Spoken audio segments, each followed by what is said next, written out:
جس نے تمہارے لیے زمین کو بچھونا اور آسمان کو چھت بنایا اور آسمان سے مے برسا کر تمہارے کھانے کے لیے انواع و اقسام کے میوے پیدا کیے، بس کسی کو اللہ کا ہمسر نہ بناؤ، اور تم جانتے تو ہو۔ اور اگر تم کو اس کتاب میں جو ہم نے اپنے بندے پر نازل فرمائی ہے کچھ شک ہو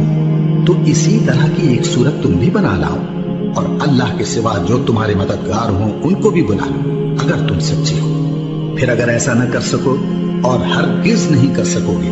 تو اس آگ سے ڈرو جس کا ایندھن آدمی اور پتھر ہوں گے اور جو کافروں کے لیے تیار کی گئی ہے۔ اور جو لوگ ایمان لائے اور نیک عمل کرتے رہے ان کو خوشخبری سنا دو کہ ان کے لیے نعمت کے باغ ہیں جن کے نیچے نہریں بہہ رہی ہیں۔ جب انہیں ان میں سے کسی قسم کا میوہ کھانے کو دیا جائے گا تو کہیں گے یہ تو وہی ہے جو ہم کو پہلے دیا گیا تھا، اور ان کو ایک دوسرے کے ہم شکل میوے دیے جائیں گے، اور وہاں ان کے لیے پاک بیویاں ہوں گی اور وہ بہشتوں میں ہمیشہ رہیں گے۔